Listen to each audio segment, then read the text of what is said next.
É hora de um olhar preciso e direto sobre o cenário que desafia e inspira o nosso setor a buscar novas oportunidades. Este é o Momento Econômico.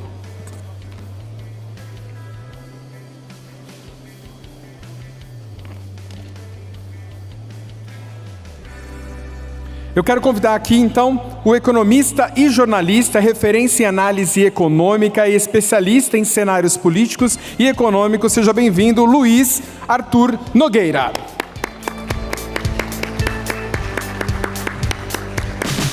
Bom dia, pessoal, tudo bem? Estão animados, sim ou não? Eu prometo para vocês que a palestra vai ser divertida, mas não é por mérito meu não, porque agora a gente vai pegar o gancho da política, vai misturar política com economia, vai ficar divertido, sabe por quê? A gente vai falar de um monte de maluco que tem pelo mundo aí, vamos falar do Putin, do Trump, Xi Jinping, Maduro. Aqui internamente vamos ter que falar de Lula e Bolsonaro, né? Que é aquele tema preferido para estragar o almoço de domingo em família, né? Vamos debater Lula e Bolsonaro, acabou com a macarronada domingo, né? Vamos falar também de Alexandre de Moraes, né? Tem que falar. Confesso para vocês que até arrepia quando eu falo o nome dele assim. Eu sempre tenho medo de sair preso desses eventos que eu falo mais com a boca, né? E eu estava lá no fundo, um senhor me encontrou e falou: Luiz, você não é da Jovem Pan, lá da Revista Oeste? Eu falei: sou. Puxa, que bacana, você vai falar dela? Eu falei: não, mas fala só um pouquinho dela, ela está com protagonismo, então tá bom, atendendo a pedidos, vamos falar também dela. De quem, pessoal? Da Janja. Vamos falar. Pessoal, olha só, vou pedir pessoal projetar na tela aqui o nosso slide. O nosso tema: futuro econômico, desafios e oportunidades para o setor atacadista e distribuidor, né? Se o pessoal puder projetar para mim o slide na tela, a gente pode começar. Eu queria, enquanto isso, ao mencionar o nosso presidente Leonardo, ao mencionar o nosso superintendente Oscar, agradecer toda a diretoria da ABAD por este honroso convite. Queria também aqui, ao mencionar a Andréia e a Ana Paula, as duas da ABAD, agradecer toda a presença feminina e, claro, cada um de vocês aqui por este honroso convite e pela presença de vocês. Eu não sei se a gente está com algum probleminha técnico aqui para jogar. Esperar um pouquinho só? Tá bom, o pessoal está resolvendo. Pronto, obrigado. Pessoal, queria deixar à disposição de vocês as minhas redes sociais. O meu Luiz é com S, o meu Arthur é sem H. Fiquem à vontade para tirar fotos, filmar. Se vocês me derem a honra de me marcar nas redes, eu vou poder seguir vocês, repostar vocês, e a gente continua fazendo bate-papo nas redes, porque começa hoje, mas não termina hoje. Aliás, ano que vem tem eleição, né? A coisa vai pegar fogo. Outra coisa, pessoal, a minha palestra é interativa. Vocês não vão ficar aí 45 minutos me vendo falar, não. Vocês vão participar ao longo da minha fala. Eu vou colocar algumas enquetes aqui na tela. E eu me inspirei na última eleição, quando muita gente levantava a mão e falava assim: Luiz, você confia em instituto de pesquisa? Você confia no Datafolha? Eu ficava numa saia justa. Falei: quer saber uma coisa? Vou criar um concorrente para o Datafolha, que é o Data Nogueira, né? O que o Data Nogueira vai fazer? Vai pegar o voto de vocês, vai colocar na tela e, atenção, eu vou provar para vocês que o Data Nogueira é mais confiável que a eleição do Maduro na Venezuela. Aí é fácil, né? Tá bom, eu vou aumentar a régua, mas eu vou falar abaixo, que eu não quero ser preso. Eu vou provar para vocês que o Data Nogueira é mais confiável que a urna eletrônica do TSE. Eu falo isso, o pessoal de Brasília fica bravo comigo. Depois vocês me contam se eu convenci ou não. Basta que funcione a internet. Vamos lá. Como é que vai funcionar? Ano que vem tem eleição. O que muitos de vocês vão dizer para mim? Luiz, gostaria de ter opções melhores. Os políticos no Brasil não são bons. E eu sempre respondo dizendo o seguinte: vocês acham que lá fora, no exterior, os estrangeiros têm opções muito melhores do que nós para votar? Vamos descobrir? Eu vou colocar aqui na tela 5 nomes, os 5 melhores políticos do mundo. A gente vai fazer uma eleição agora e vamos eleger um estrangeiro para governar o Brasil, tá bom? Primeiro nome vou colocar aqui. Por que esse nome? Porque certamente será o próximo Prêmio Nobel da Paz. Me refiro, claro, a Vladimir Putin da Rússia, né? A segunda opção, essa opção aqui é para o pessoal mais de esquerda. Aliás, é importante ressaltar que todas as ideologias são bem-vindas. A gente quer fazer um bate-papo aqui inteligente, sem fanatismo, tá? Essa opção aqui é uma boa opção para o pessoal de esquerda. É uma pessoa polêmica, que, digamos assim, teve alguns probleminhas de inflação, né? Me refiro, claro, a Cristina Kirchner da Argentina. A terceira opção, o pessoal de TI, o pessoal gosta de tecnologia, o maior especialista do mundo em tecnologia atômica, Kim Jong-bomba da Coreia do Norte. A quarta opção, esse aqui é o concurso, vai ganhar o Prêmio Nobel de Combate à Pobreza, me refiro, claro, a Nicolás Maduro, da Venezuela. E a quinta opção, o pessoal mais de direita, né? Esse cara é polêmico, é muito amigo do Trump, me refiro, claro, a Benjamin Netanyahu de Israel. Como é que vai funcionar, pessoal? Tem um QR Code para vocês pegarem, captarem, que é o caminho mais fácil, porque não pede código. Se eventualmente alguém não conseguir captar o QR Code, qual é o plano B? O plano B é acessar o site do Mentimeter, www.menti.com, vai pedir o código 72886898. Mas o caminho, sem dúvida nenhuma, o caminho mais fácil é o QR Code, tá bom? Eu já volto para essa tela para quem precisar captar. Eu queria que vocês vissem aqueles numerozinhos ali, olha lá, 70, 71, 77, 79. O que é aquilo, pessoal? É o número de votos entrando em tempo real. Por isso que eu falo que é mais confiável que a urna eletrônica do TSE, porque a gente sabe quantos votos tem aqui, eu garanto, tá? Temos 103 votos, eu vou dar 30 segundos para todo mundo votar. Vou voltar na outra tela, se alguém precisar do código do Mentimeter. Vou dar aqui, vamos lá, para todo mundo poder votar. E aí a gente vai saber quem que vocês elegeram o estrangeiro presidente do Brasil, tá? À disposição de vocês o site www.menti.com, código 72886898. Vamos lá, vamos ver o Data Nogueira. Temos 144 votos, 148. Lembrando, pessoal, que a gente não tem meta de votos, mas se a gente atingir a meta, a gente dobra a meta, tá bom? Vocês não têm saudades dela? Ah, eu tenho, vai. Era divertido. Bom, vamos entrar em polêmica, né?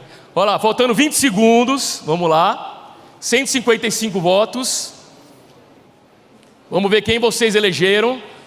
Faltando 15 segundos. 10 segundos. 5, 4, 3, 2, 1. Muito bem. Tempo esgotado. Vamos encerrar aqui a votação. Vamos colocar aqui o resultado. Vamos ver as bolinhas saindo. 162 votos computados. Olha só. 77% votaram no Bibi Netanyahu, em primeiro lugar. Segundo lugar, com 11%, Vladimir Putin. Pessoal, somando o Netanyahu com o Putin, a plateia quer guerra, né? Tá claro aqui, né? Pessoal, aqui tem até medo de vocês, hein? Ó, vamos lá. 8% votaram no Kim Jong-bomba. Aqui me preocupa, porque eu avisei o nosso presidente Leonardo que era importante ter detector de metais na entrada. Não tinha. Esse pessoal é perigoso. Se alguma coisa acontecer, foi o pessoal do Netanyahu. Só 4% votaram na Cristina Kirchner. Eu adoro a Argentina, não sei porque vocês não votaram. Uma pessoa, uma bolinha, uma pessoa votou no Maduro. Bom, essa pessoa, primeiro, já desistiu do Brasil faz tempo. Eu não sei nem o que está fazendo aqui hoje, né? De fato, está completamente perdida aqui. Uma pessoa votou no Maduro. Bom, pessoal, claro que era uma brincadeira. Guarda o celular. Daqui a pouco vem, na minha opinião, a enquete mais importante de todas, que tem muito a ver com o momento político que a gente debateu aqui. Pessoal, o nosso foco é Brasil, mas eu não vou deixar de falar do mundo rapidinho, porque todo mundo acompanhou que esse foi o ano do tarifaço do Trump. O Trump fechou a economia americana. O Trump quer reindustrializar os Estados Unidos, aumentou a tarifa de importação. E no fundo, pessoal, o que está por trás da ideia do Trump do tarifaço, ele quer, na verdade, ele quer trazer de volta as empresas americanas para dentro dos Estados Unidos. Eu cito sempre o exemplo da Apple, que há muitos anos migrou sua produção para a China, para a Índia, lá para a Ásia, para aproveitar uma mão de obra mais barata, só que ao transferir a indústria para lá, o know-how tecnológico caiu na mão do governo chinês, que aprendeu a fazer. né? Eu tenho quase 50 anos, o pessoal da minha idade, um pouco mais velho, vai lembrar que há 30 anos, quando a gente falava que a gente ia comprar um produto eletrônico da China, a gente falava é Xing Ling, vai quebrar. Hoje é tudo de ponta, carro elétrico de ponta, celular de ponta, porque eles aprenderam a fazer. E o Trump entendeu o seguinte: quem vai dominar o mundo no século 21 não é quem tem mais tanque, quem tem mais bomba, é quem dominar a tecnologia. Então ele falou, chega da indústria americana, dá a tecnologia na mão do chinês. E ele está tentando pressionar. Claro que você não muda 30 anos em 6 meses, então tem efeito colateral. O Trump está gerando inflação em dólar dentro da economia americana, e ele corre o risco de perder popularidade, lembrando que no ano que vem ele tem eleição para o Congresso lá. Se ele perder a maioria na Câmara e no Senado, acabou o governo Trump. Então ele vai ter que explicar muito bem para a sociedade americana por que ele está tomando essa decisão, que de fato é muito importante. Em termos econômicos, se a maior economia do mundo fecha, aumenta a tarifa de importação, ela vai reduzir fluxo de exportação e importação. Portanto, o efeito prático que nos interessa aqui é: o mundo inteiro está vendendo e comprando menos, ou seja, o mundo vai crescer menos. Num primeiro momento, parecia algo tenebroso, terrível. Nossa, teve economista que chegou a falar que o mundo ia entrar em recessão por causa do Trump. Vamos entender o que aconteceu? Se a gente voltar em 2022, antes da guerra lá da Rússia e da Ucrânia, o mundo crescia em média 3,8%, que é um belo crescimento. Aí o Putin atacou a Ucrânia, petróleo bateu $120, todo mundo aqui pagou gasolina cara, a inflação subiu no mundo inteiro, os bancos centrais subiram juros e o mundo cresceu menos, 3,5% e 3,3%. Pode parecer pouco, pessoal, mas aqui cada 0,1 a menos é muita coisa, porque é média de crescimento global. Quando começou esse ano, o FMI previa um crescimento de 3,3%. Aí veio o Trump, assumiu dia 20 de janeiro, o FMI, sempre pessimista, né, entrou em pânico, falou: nossa, o Trump vai fazer o mundo crescer só 2,8%. Aí o Trump foi recuando, foi negociando tarifa, e hoje o FMI fala que na verdade vai crescer 3,2%, vai perder só 0,1% esse ano e vai perder só 0,2% o ano que vem. Ou seja, pessoal, o Trump assustou, mas não jogou o mundo numa recessão. O mundo está crescendo menos, claro que sim, mas está longe de ser um grande problema. Ou seja, para nós brasileiros, o que importa aqui: se algo der errado no Brasil, a culpa não é do mundo. O mundo continua muito bem e obrigado. Bom, vamos agora mergulhar em Brasil. Quem lembra quanto o Brasil cresceu em 2022, que foi o último ano do Bolsonaro, ano eleitoral? 3%. Naquela época eu estava na TV Jovem Pan, eu lembro que eu brigava com o mercado financeiro, brigava com os grandes bancos, que previam um crescimento de só 0,5%. Eu achava muito pessimista, até porque 2022 era o ano da reabertura do setor de serviços pós-pandemia, que representa 2/3 da economia. Eu falei, gente, o serviço sozinho vai fazer o Brasil crescer no mínimo 2%. Até errei, cresceu 3%. Tinha um grande banco famoso, que vocês conhecem, que chegou a prever que no ano eleitoral, no último do Bolsonaro, o Brasil, na verdade, não é que o Brasil ia crescer 0,5%, o Brasil ia encolher 0,5%, era recessão de 0,5%. Eu não sei se tem alguém desse banco aqui, não quero criar polêmica nem constrangimento, vocês conhecem, é famoso, não vou falar o nome, começa com a letra I, termina com a letra U e tudo bem. 2023, veio o Lula. Pessoal, eu tenho o privilégio de ter esse contato com vocês, empresários, empresárias, setor privado, no Brasil inteiro. Não preciso esconder de vocês que neste público aqui, a grande maioria entre Lula e Bolsonaro preferiu o Bolsonaro. Ponto. Não estou dizendo que o empresário é bolsonarista, estou dizendo que entre uma agenda e outra, preferia Bolsonaro. Muito bem. O Lula ganhou, o que muitos de vocês fizeram? Me ligaram: Luiz, pelo amor de Deus, principalmente o agronegócio. Luiz, o Brasil vai acabar, vai virar Cuba, Venezuela, eu vou embora do Brasil, eu vou fechar a minha empresa. Aí, o que eu falava? Pessoal, calma. Gente, pelo amor de Deus, que fanatismo é esse? Quem ganhou foi o Lula. O Lula já foi presidente 2 vezes e todo mundo aqui ganhou dinheiro com o Lula lá atrás. Então eu falei, pessoal, respira fundo, para de sofrer, vamos entender a agenda econômica do Lula, que vai ter erros e acertos como qualquer governo, e vamos ganhar dinheiro com o Lula do mesmo jeito que a gente ganhou com o Bolsonaro. Bom, eu não brigo com os números. Então o Lula, primeiro ano 3,2, segundo ano 3,4, e olha que teve a tragédia do Rio Grande do Sul atrapalhando. Muito bem, só que eu sou um economista liberal, eu tenho divergências econômicas com a política econômica do governo Lula. E eu alertei, gera crescimento forte num primeiro momento, depois desacelera. Eu vou explicar por que a gente sai de um patamar de 3, 3,5 e vai para um patamar de 2. Fundamental, pessoal, o Luiz não está falando que o Lula vai gerar recessão, o Luiz não está falando que vem desemprego, nada disso. O que eu estou falando só que a gente vai sair de um patamar de 3, 3,5 e vai se contentar com um patamar de 2. Eu, como economista, lamento que se a gente poderia crescer 3, 3,5, porque vamos nos contentar com 2. Mas é uma realidade. Agora, é crescimento. Continua crescendo todos os anos. Muito bem. Reparem a coluna da esquerda do mundo, comparem com a coluna da direita. E aí, pessoal, percebam que, com exceção do ano passado, que o Brasil empatou com o mundo, cresceu 0,1 a mais. Repare que em todos os anos, todos, inclusive no Bolsonaro, todos os anos, o Brasil cresce menos do que a média do mundo. E eu pergunto para vocês, por quê? Se o Brasil é uma das 10 maiores economias do mundo, se o Brasil tem um mercado interno gigantesco, quase R$1 trilhão, o setor de vocês movimenta quase R$500 bilhão, se a gente tem um agronegócio pujante, um monte de qualidades, por que o Brasil não consegue crescer mais do que a média do mundo? Para responder essa pergunta, eu quero fazer uma enquete e gostaria que vocês respondessem com muita sinceridade. Como é que vai funcionar? Vai aparecer na tela de vocês um conjunto de 3 bolinhas e vocês vão arrastá-las da esquerda para a direita e vão dar notas de 0 a 10 para os 3 poderes da República. Nota de 0 a 10 para o poder executivo, nota de 0 a 10 para o poder legislativo e nota de 0 a 10 para o poder judiciário. É o mesmo QR Code que já tinha captado. É só dar um refresh na tela, já estou liberando aqui para vocês votarem. Quem quiser pode captar de novo, pronto, está liberado. Quem quiser pode captar de novo, sem nenhum problema.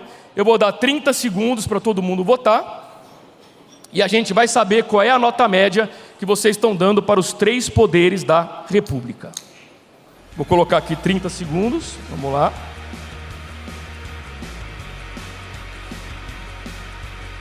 Todo mundo votando.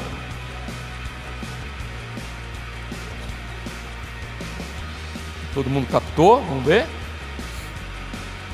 Já temos 121 votos, muito bem. Eu dei 50 segundos, tá bom. Tempinho a mais, tá bom. Vamos lá. Faltando 35 segundos.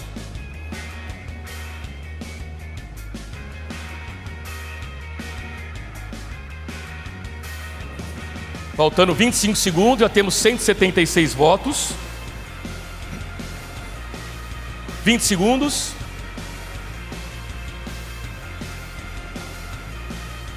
15 segundos. 10 segundos, vamos lá. 191 votos, estamos quase chegando a 200. 3, 2, 1, tempo esgotado. Muito bem. Excelente. Vou liberar aqui, tivemos 193 votos. Vamos ver qual foi a nota média que vocês deram para os 3 poderes da República. Muito bem. Nota média do Poder Executivo, 3,2. Nota média do Congresso, 3,6. Nota média do Poder Judiciário, do Supremo, 2,1. Pessoal, eu faço a pesquisa no Brasil inteiro, nos eventos Norte, Sul, Leste, Oeste, público, empresarial como vocês.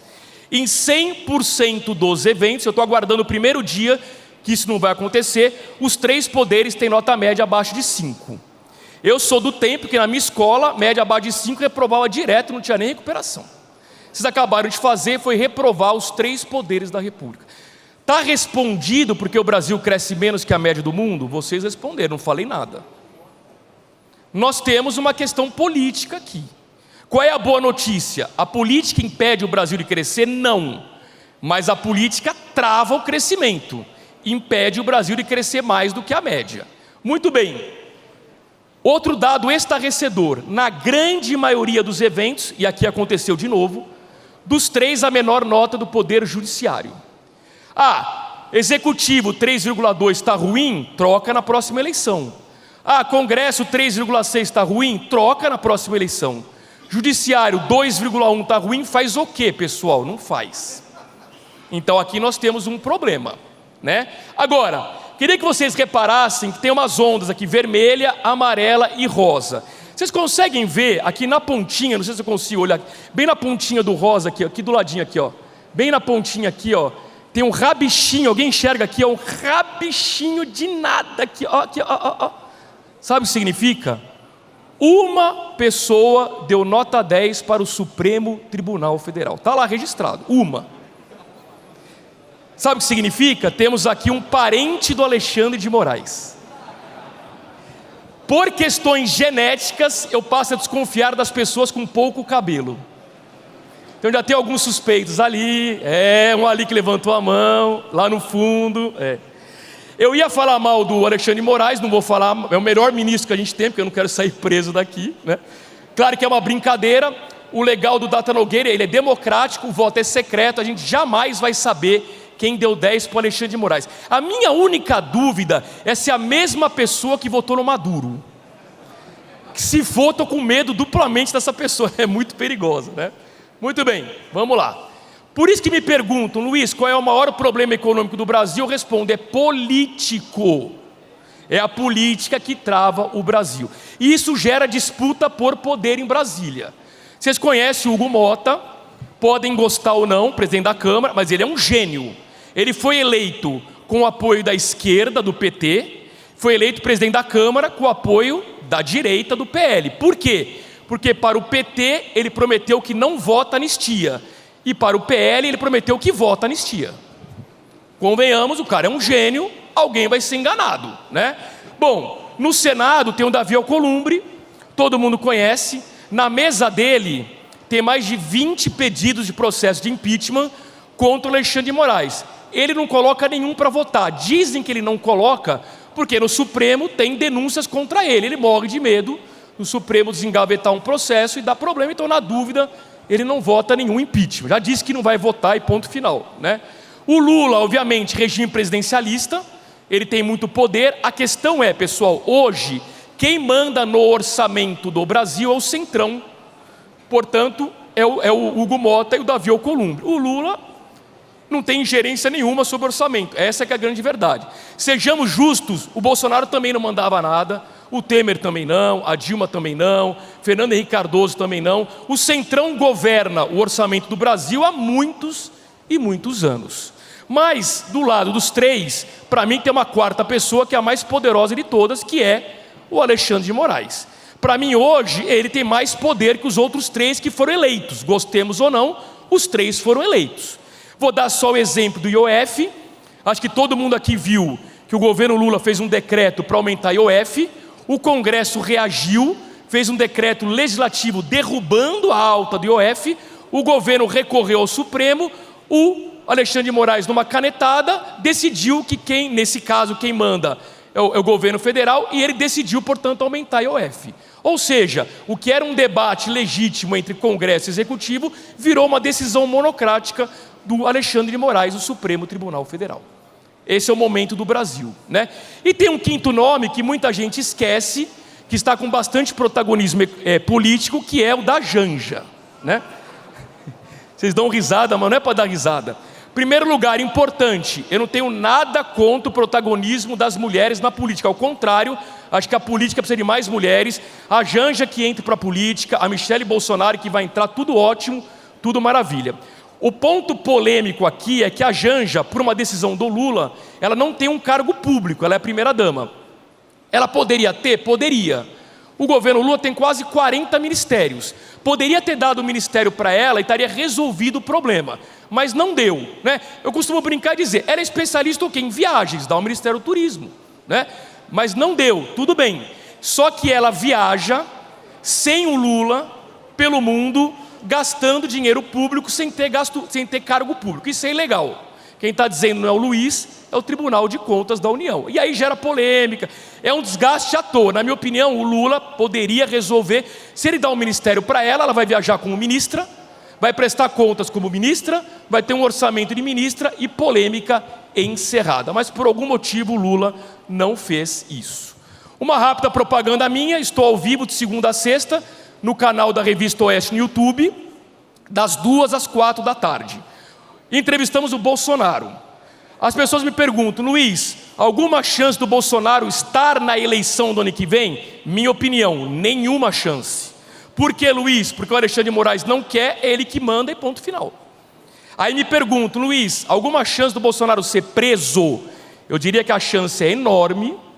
Há uma previsão de que agora no fim de novembro, início de dezembro, o Alexandre de Moraes vai mandar o Bolsonaro para Papuda.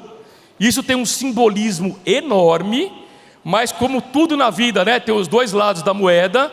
Isso pode gerar um efeito rebote no Senado, a ponto do Senado barrar a indicação do Messias para ministro do Supremo Tribunal Federal. Acho que o recado foi dado semana passada, quando o Paulo Gonet foi reconduzido para a PGR com só 4 votos a mais do que precisava. Então, acho que se o Alexandre de Moraes mandar prender o Bolsonaro numa prisão como a Papuda, isso pode gerar uma derrota para o governo no Supremo Tribunal Federal. Muito bem, há um ano da eleição, eu não falaria de eleição ainda, deixaria para o ano que vem. Mas eu não falo, termina a palestra, alguém levanta e fala: Luiz, fala de eleição. Então já preparei um slide para poder resolver o assunto. E quero ser aqui o mais isento possível. Vou colocar pontos que eu acho que são favoráveis da esquerda, pontos para a direita, e vocês decidem quem vai ganhar a eleição ou não. Em primeiro lugar, o Lula anunciou que é candidato à reeleição.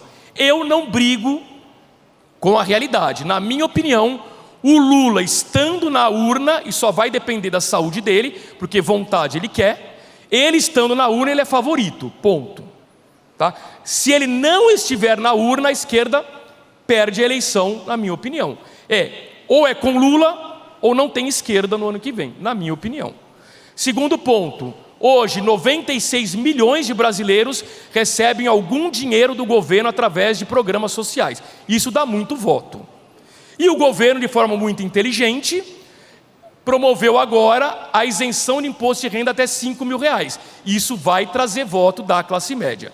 O presidente Leonardo falou sobre a questão das bets apostas esportivas. Saiu um dado estarrecedor, fizeram um levantamento do mês de janeiro, pegaram um corte de janeiro, 27% do dinheiro do Bolsa Família em janeiro foi para aposta esportiva. 27%. Ou o cara está completamente viciado, a ponto de colocar o leite do filho, o dinheiro do leite do filho em aposta esportiva, ou na verdade ele está recebendo o Bolsa Família sem precisar, ele aproveita e gasta em aposta esportiva. Tem alguma coisa muito errada nessa história, né? E o terceiro ponto é: gostemos ou não, concordemos ou não, não vou entrar na polêmica, a grande mídia divulgou que a direita tentou dar um golpe em 8 de janeiro. Isso gera votos para a esquerda.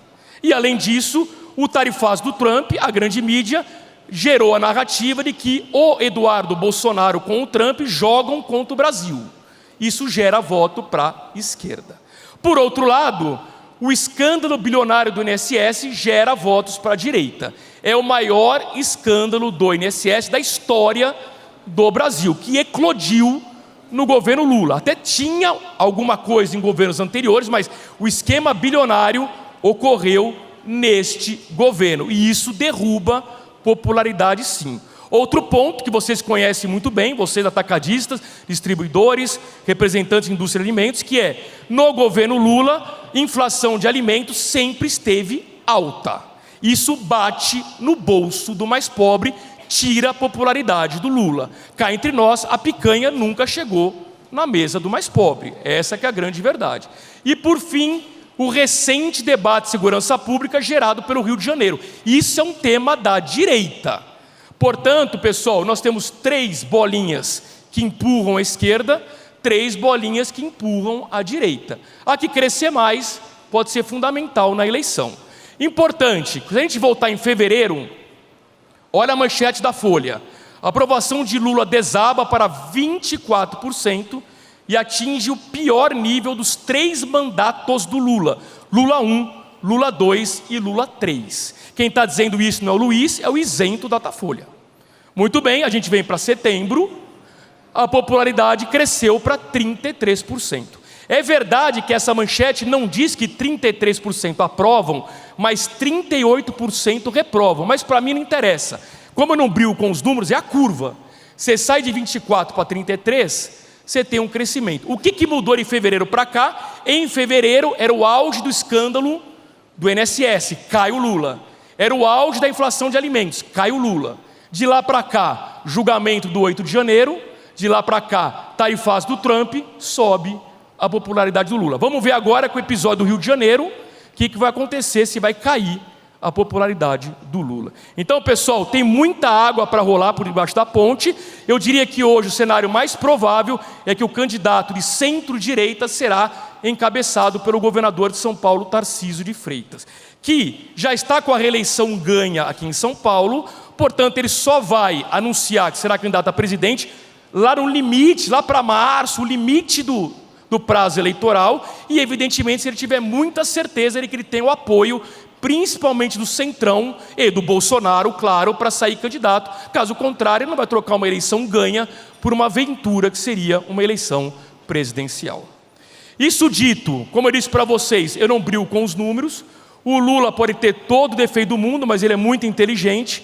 Ele sabe que enquanto houver renda no bolso das pessoas, tem consumo, portanto, vocês vendem. E o Lula turbinou tudo o que ele pôde. Bolsa Família, só para dar um exemplo, Bolsonaro pagava em média R$600, o Lula paga em média hoje R$900 por família. Alguém vai dizer, Luiz, mas é só R$300? Não, é 50% a mais por família. O salário mínimo cresce acima da inflação todos os anos, o que dá poder de renda.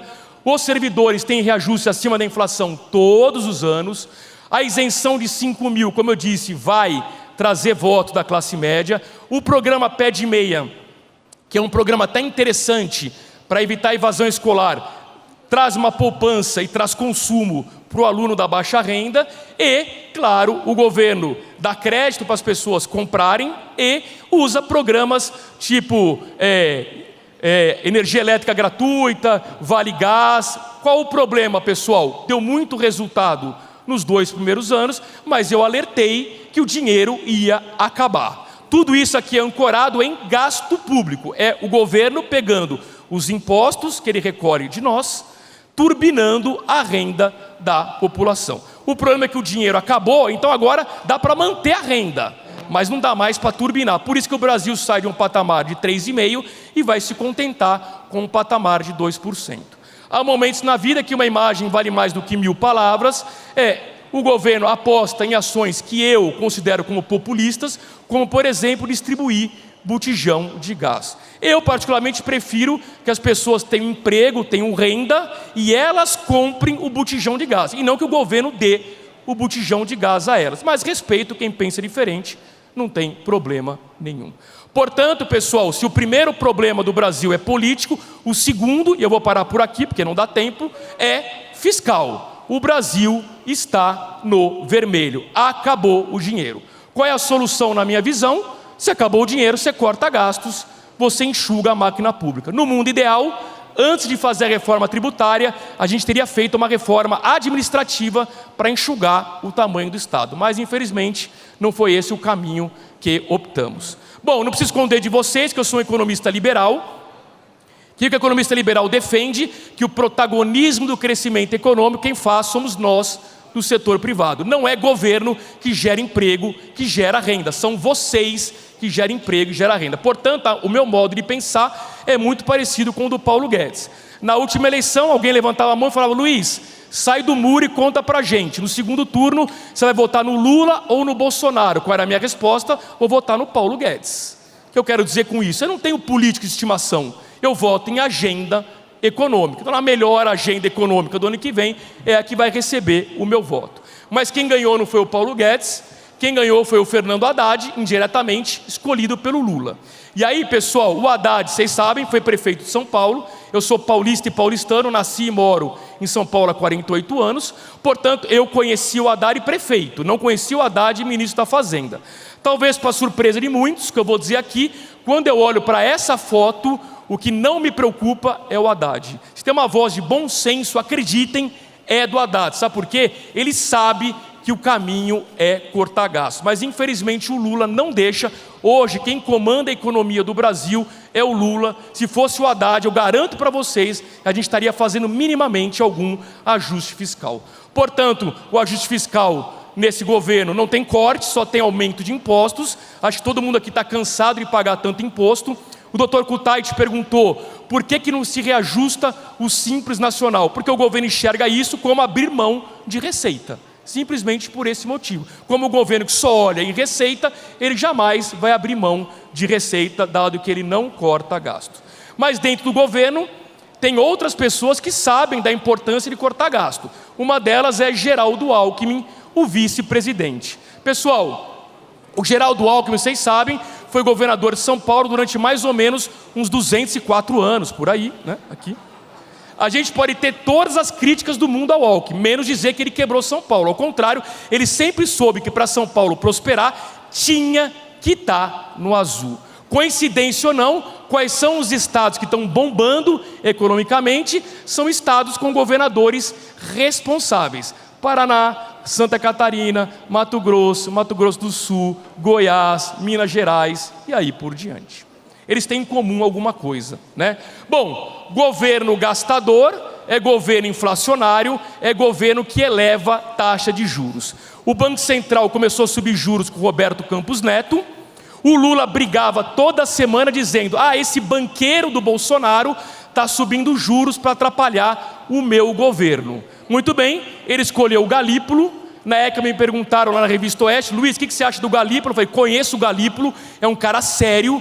Se precisar subir juros, ele vai subir juros. Aí me fala: não, você está errado, o Galípolo é pau mandado do Lula, ele vai reduzir juros na marra, como fez o Tombini. Falei: não vai, conheço o Galípolo. Bom, o Galípolo pegou os juros, 12, 13, 14, 15%. E ninguém ouviu o Lula falando um A dele até agora. Só o Haddad, recentemente, começou a ter uma rusga com o Galípolo, mas enfim, o Galípolo se disse semana passada: olha, todo mundo pode brigar com o Banco Central, mas o Banco Central não pode brigar com os dados, né? Evidentemente ele está certo, ninguém está feliz aqui com juros de 15%, mas a culpa não é do Banco Central, a culpa é do governo que gasta mais do que arrecada. Estamos caminhando para o fim, esse é o momento democrático. Eu vou colocar 3 temas, só dá tempo de um. O que ganhar a gente clica, os que perderem fica para uma próxima oportunidade. Vocês querem que eu fale sobre a tendência do dólar? É a alternativa número 1. Vocês querem que eu fale sobre o plano do Milei na Argentina? É a alternativa número 2. Ou vocês querem que eu fale sobre os gastos da Janja? Alternativa número 3. Vamos lá, é o mesmo código, é o mesmo QR Code. Vou liberar aqui para vocês votarem. Vou dar 30 segundos para vocês votarem. Pronto, está liberado. E a gente vai saber qual tema democraticamente vocês escolheram: o dólar, o Milei ou a Janja.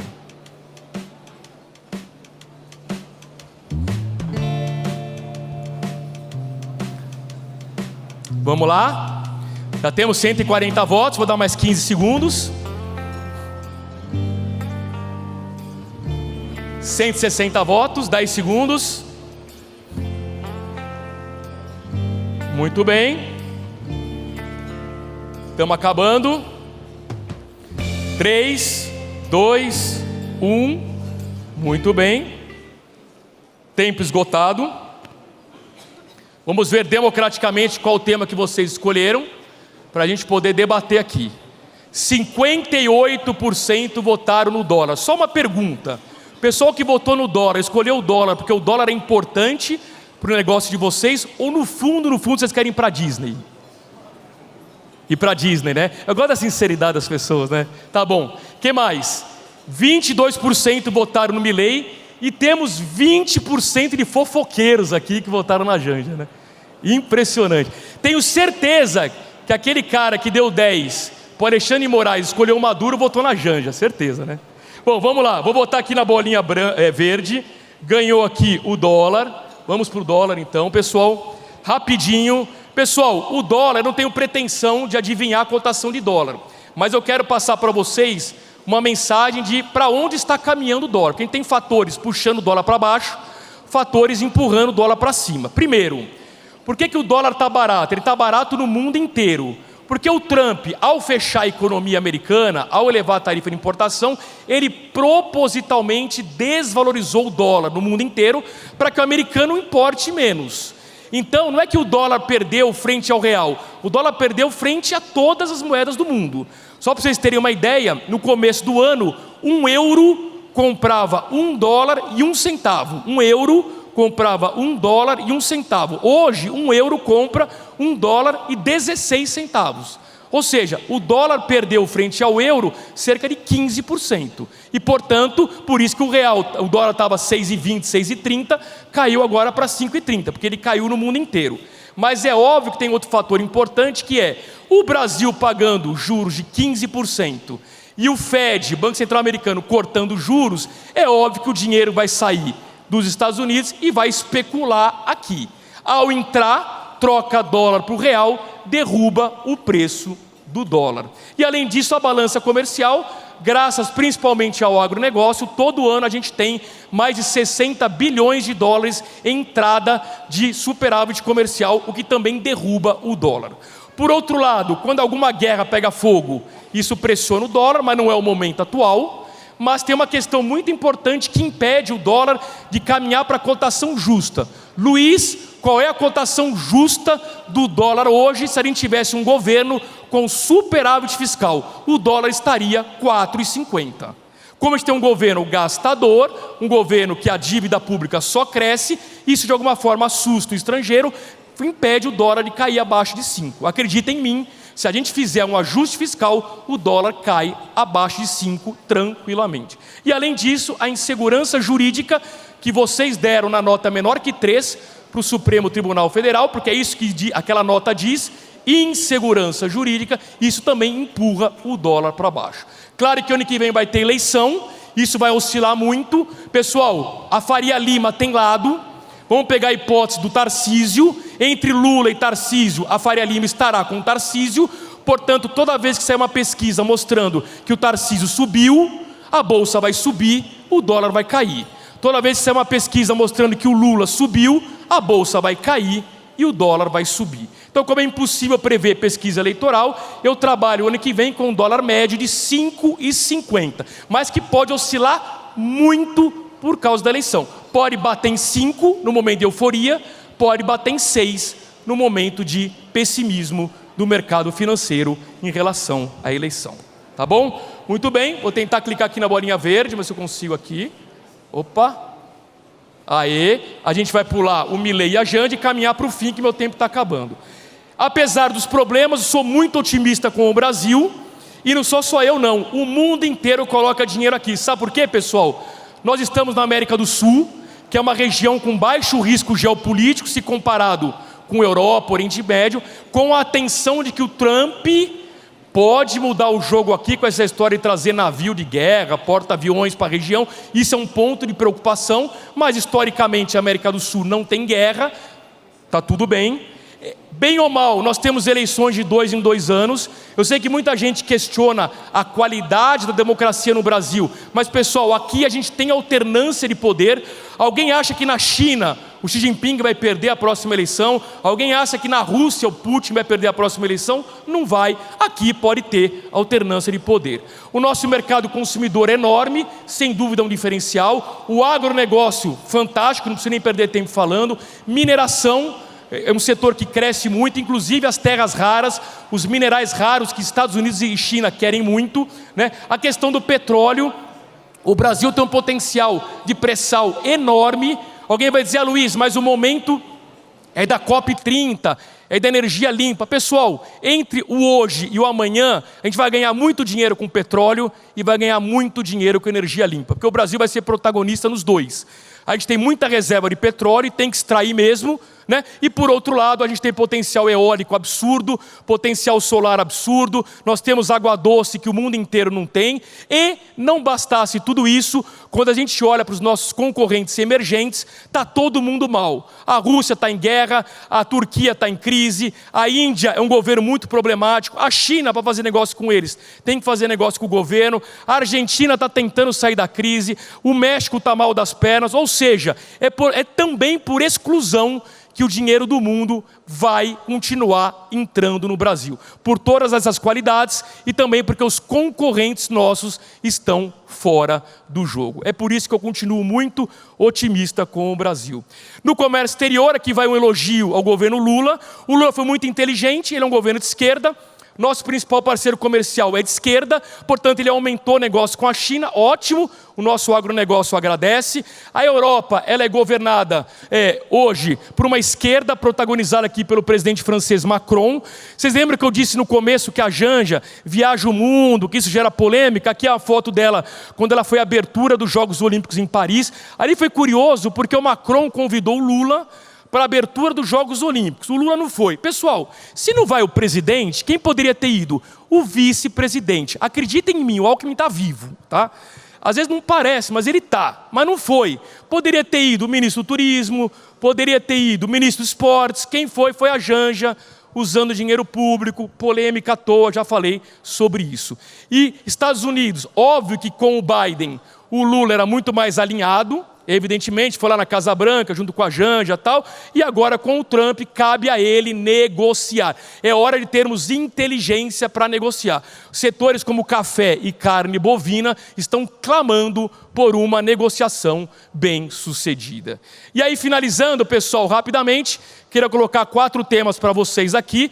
Reforma tributária, eu vejo ela como uma grande oportunidade pela simplificação dos impostos que ela vai gerar, mas para o setor de distribuição, ela é também um grande desafio, porque ela pode exigir de vocês uma grande reorganização geográfica, na medida em que muitas empresas escolheram estados que davam incentivos fiscais. É o caso de cada um ver se vale a pena continuar ou não aonde vocês estão estabelecidos. A demanda interna, que é uma ótima notícia, ano que vem é ano eleitoral, podem ficar tranquilos, o Lula vai turbinar o máximo que ele puder a renda, porque ele não quer perder a eleição. Então, se alguém acha que o Lula vai cortar gasto em ano eleitoral, ele não vai cortar gasto. A boa notícia é que vai ter dinheiro para consumo, desde que o dinheiro não continue indo para a aposta esportiva. Agora, o desafio de vocês, custos elevados e juros nas alturas. Quem trabalha aqui com eletroeletrônicos, quem trabalha aqui com material de construção, sabe como está difícil vender com crédito. A inovação, que é o tema do próximo painel, inteligência artificial eu vejo como uma grande oportunidade, não percam o próximo painel depois de mim aqui. Agora, o desafio é não cortar investimento. Toda vez que a situação da empresa aperta, vai lá e corta investimento em tecnologia, o que, na minha opinião, é um corte muito ruim. E por fim, mão de obra. O que eu ouço no Brasil inteiro de vocês é: Luiz, não tem mão de obra, nós temos um grande problema. Gente, vocês gastam milhões e milhões treinando mão de obra. Qual a oportunidade? Retenção de talentos. Agora, evidentemente, a gente tem que dar um jeito de aumentar a produtividade do brasileiro. E aí, penúltimo slide, eu queria rapidamente dizer que o Brasil vai continuar sendo a bola da vez, pelos motivos que eu expliquei. Claro que o Brasil tem crise, claro que o Brasil tem problemas, sempre teve, se a gente voltar em todas as décadas, o Brasil sempre teve problemas, só que no ano que vem temos eleição. O Brasil vai polarizar de novo, infelizmente. Eu me lembro que na última eleição, o segundo turno foi no domingo, dia 30 de outubro, as pessoas me perguntavam: Luiz, quem vai ganhar, Lula ou Bolsonaro? Eu dizia: não sei, a única certeza é que vai ser uma eleição apertada, de fato foi, mas eu dizia: vamos saber na noite do dia 30 quem vai ganhar, mas eu tenho certeza que na manhã da segunda-feira, dia 31 de outubro, o despertador de todo mundo vai tocar no mesmo horário, ganhe Lula ou ganhe Bolsonaro. E eu tenho certeza que o despertador de vocês continua tocando no mesmo horário, vocês acordam motivados para tocar as empresas de vocês e vão fazer isso em 2027, independentemente de quem ganha. Por quê? Porque vocês já entenderam que quem determina ou não o sucesso de vocês são vocês, e não é Brasília. E aí, para finalizar, eu queria um termômetro do otimismo de vocês para os próximos 12 meses. Como estará o desempenho do negócio de vocês? Melhor do que hoje, igual a hoje, ou pior do que hoje? Eu vou liberar aqui para vocês votarem. Podem captar o QR Code ou pode dar um refresh na tela. E com esse termômetro, pronto, está liberado. E com esse termômetro a gente encerra o nosso bate-papo. Como estará o desempenho do negócio de vocês daqui 12 meses? Melhor do que hoje, igual a hoje ou pior do que hoje? Vamos ver aqui a votação entrando, já temos 103 votos. Muito bem. Vou dar 15 segundos, que meu tempo já acabou. O Fabrício já está bravo aqui comigo. Vamos lá, faltando 15 segundos. 10 segundos. Já temos 133 votos. 5 segundos. 4, 3, 2, 1. Muito bem. Tempo esgotado. Vamos ver qual o resultado final de vocês. 72% disseram que vai melhorar. Um belo número. Salva de palmas para vocês. Belo desempenho. 18% que vai estar igual. E só 10% disseram que vai piorar. E eu pergunto, será que aquela pessoa votou que vai piorar? Pessoal, olha só. Olha como ela é coerente. Eu comecei a palestra pedindo para eleger um estrangeiro. Ela votou no Maduro. Aí eu falei, dá uma nota de 0 a 10 para o Alexandre de Moraes. Ela deu 10. Aí eu falei, escolhe um tema para a gente debater. Ela escolheu a Janja. Aí eu falei, seu negócio vai melhorar ou piorar? Ela disse, vai piorar. Vai mesmo. Com certeza, né? Vai mesmo. Mas o voto é secreto, não sabemos, e eu continuo desconfiando das pessoas com pouco cabelo. E eu termino, pessoal, último slide, com esse otimismo de vocês, um slogan que eu uso desde 1996, quando eu comecei minha carreira como economista, como jornalista, lá no governo FHC 1, portanto usei no FHC 1 e 2, usei o mesmo slogan no governo Lula 1, Lula 2, mesmo slogan no governo Dilma 1 e Dilma 1,5, mesmo slogan no governo Temer, meio, mesmo slogan no governo Bolsonaro, mesmo slogan no governo Lula 3, e vou usar esse mesmo slogan, ganhe quem ganhar, para 2027. O Brasil é maior do que qualquer governo. Quem faz o Brasil crescer é o setor privado, são vocês que determinam o sucesso da própria empresa, e jamais deixe que o carimbo de um burocrata de Brasília atrapalhe o negócio de vocês. Pessoal, foi um prazer, muito obrigado, até a próxima. Obrigado, Luiz Arthur, por compartilhar com a gente essa análise tão objetiva do cenário econômico. E vamos fazer uma foto aqui com o presidente Leonardo Miguel Severini, aqui ao centro, por gentileza, registrar sua participação no nosso encontro de valor.